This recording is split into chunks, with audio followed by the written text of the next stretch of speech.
Assalamualaikum, selamat datang di kelas Geografi. Perkenalkan, nama saya Ria Pradita, salah satu tutor PKBM Tarbiyatul Ummah, yakni sebagai tutor Geografi kelas 12. Kali ini kita akan membahas modul 11 tentang tata ruang kehidupan.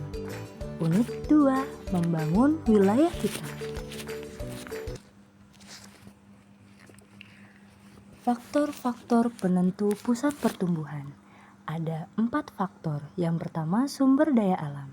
Sumber daya alam merupakan wilayah yang pengelolaan sumber dayanya baik, bisa menjadi pusat pertumbuhan yang nantinya dapat meningkatkan taraf ekonomi wilayah sekitarnya. Yang kedua, ada sumber daya manusia. Sumber daya manusia itu dibutuhkan sumber daya yang berkualitas dalam mengelola alam sehingga pemanfaatannya pun optimal. Yang ketiga, ada kondisi topografi. Kondisi topografi ini maksudnya adalah pusat pertumbuhan wilayah tergantung kondisi topografi. Misal, dataran rendah lebih mudah berkembang karena strategis tempatnya. Tapi tidak menutup kemungkinan juga dataran tinggi bisa saja berkembang atau lebih mudah asalkan ada fasilitasnya. Yang keempat, fasilitas penunjang, yaitu sarana dan prasarana adalah faktor penting dalam perkembangan pusat pertumbuhan. Teori-teori pusat pertumbuhan. Yang pertama, teori polarisasi ekonomi.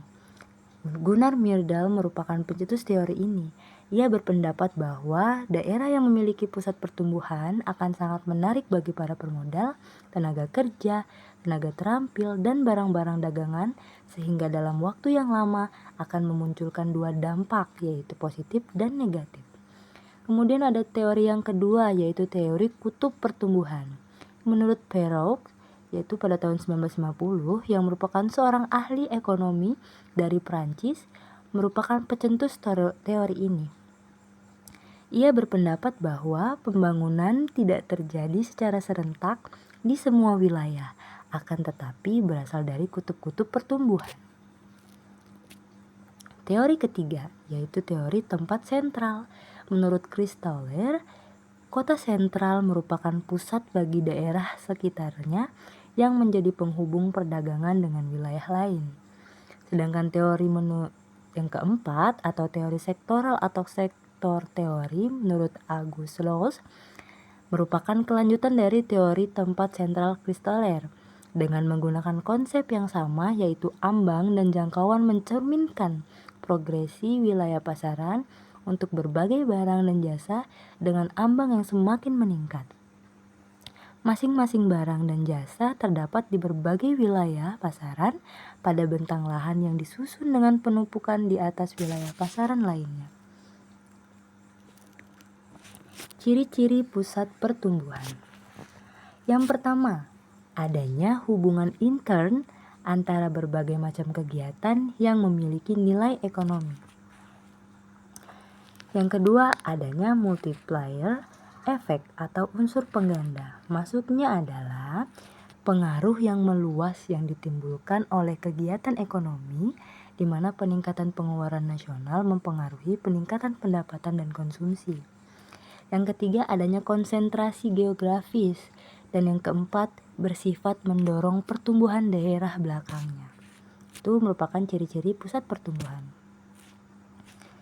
Dalam suatu wilayah, terdapat kegiatan penduduk yang terkonsentrasi pada suatu wilayah yang disebut dengan berbagai istilah seperti kota, pusat perdagangan, pusat industri, pusat pertumbuhan, simpul distribusi, dan pusat permukiman.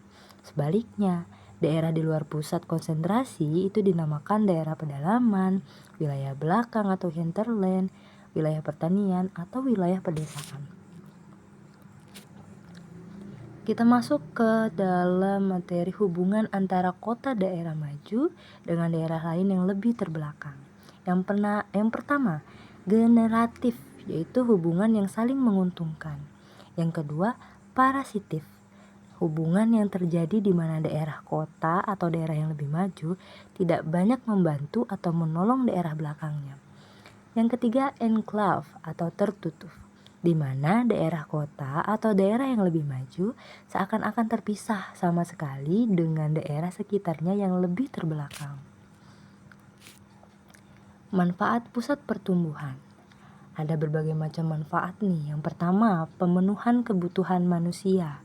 Yang kedua, meningkatkan peran sertanya terhadap proses pembangunan bangsa, baik dalam pembangunan fisik dan infrastruktur, serta fasilitas-fasilitas sosial lainnya dalam sektor ekonomi dan sosial budaya. Yang ketiga, semakin lancarnya pergerakan barang-barang atau komoditas ekonomi antar wilayah. Yang keempat, memberikan peluang kerja bagi penduduk. Yang kelima, dapat meningkatkan pendapatan penduduk yang pada akhirnya mampu meningkatkan kualitas kesejahteraan masyarakat. Sekian dari saya, terima kasih. Apakah ada pertanyaan? Assalamualaikum.